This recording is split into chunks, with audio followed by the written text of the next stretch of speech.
Hi guys, Ronnie here. Today I want to talk about the Elite Drivo Smart Trainer, which I've been using for the last month to use on Zwift. Now let's look at the physical properties at first. So yeah, the design is familiar from the other Elite trainers, it's the same. It's big and heavy as perhaps every other smart trainer. The good thing about it is that it has a very practical, sturdy grab handle, and you can actually fully fold the legs, so in the end you get a very compact unit. So in terms of practicality, well, because of the heft, it's not super movable, but still it's better than others.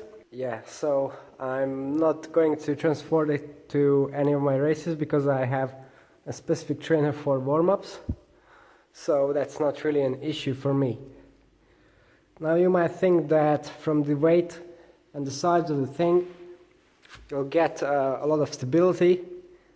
Unfortunately, this is not really the case. So you can see these plastic feet, these can be adjusted to fit different wheel sizes.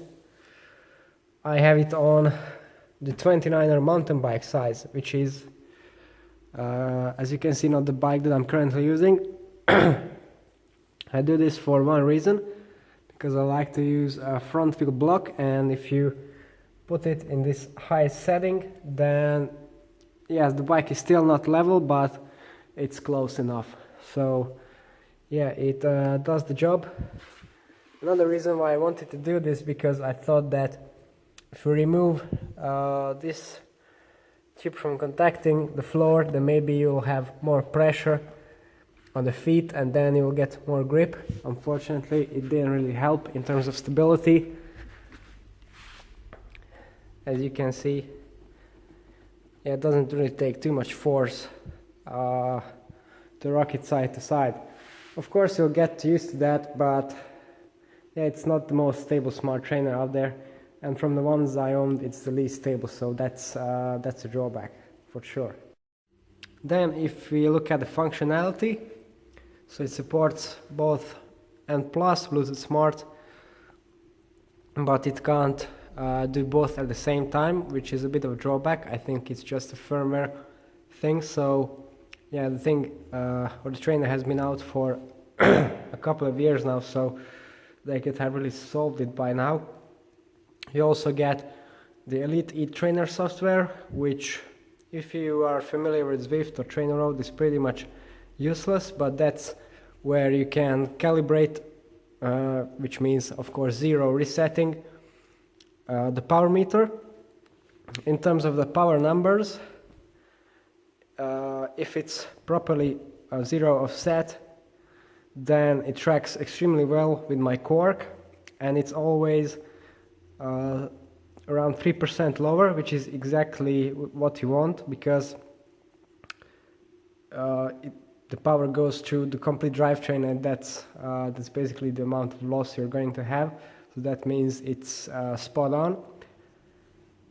In terms of the offset itself, it's a fairly easy process. It takes longer than a regular power meter, because you have to do a spin down, but yeah, it works almost every time.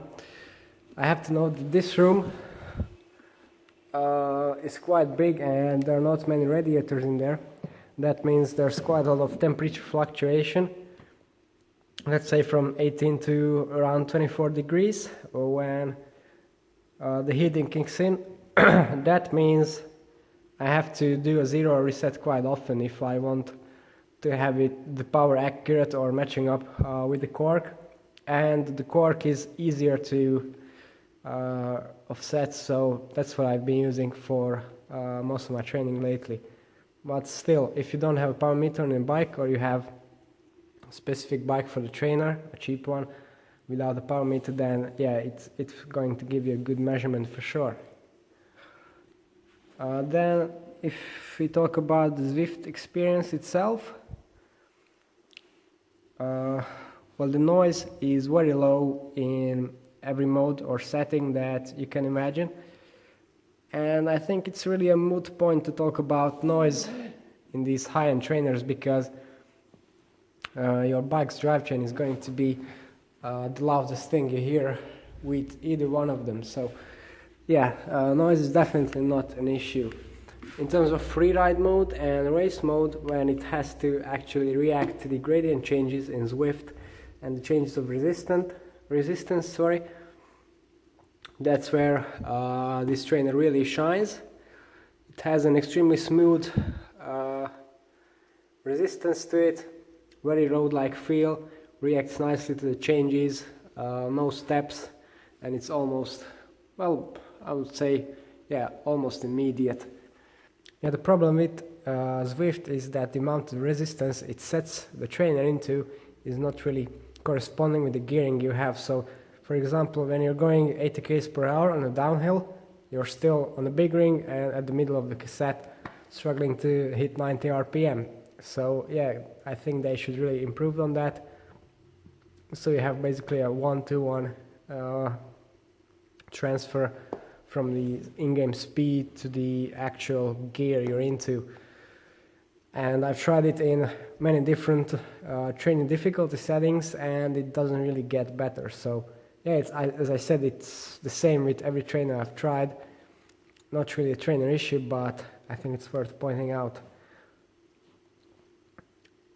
One problem, or the problems that arise, for me at least, when using the Drivo, is when I enter the Zwift workout mode. So the first thing is that erg mode is pretty much completely useless, at least in Zwift, because it takes ages to set up the resistance that you want. So there are many workouts that I've done that include some efforts that are, let's say, 20, 30, 40 seconds long, and you have a really low wattage rest level for 2 minutes or so at 150 watts, 200 watts, very low, and then you go up to in the region of 500 watts from that for a couple of seconds, and the trainer is just not able to cope with that. Basically half of the time passes by the time you have the actual resistance you'd want, and that's quite a major issue. And then well, because of this I've stopped using erg mode altogether, because it's just unnerving.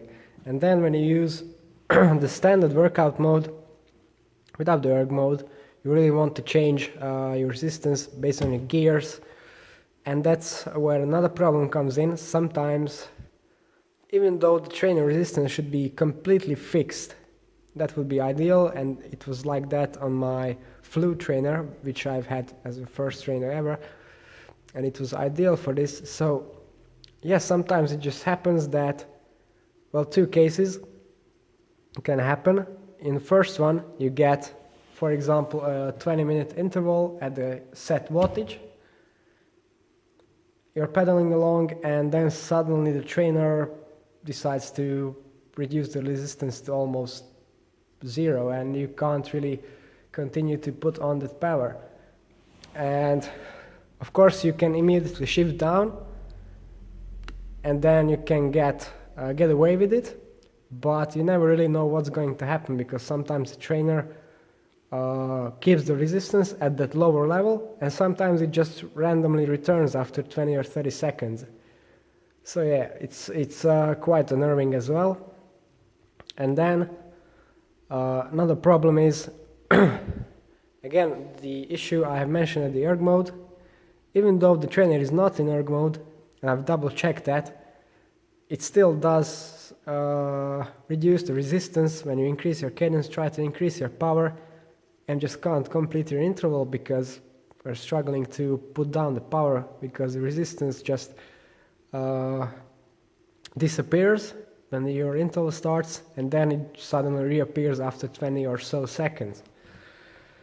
Yeah, to sum it up, the race and freeride experiences are class leading, I would say, top of the line.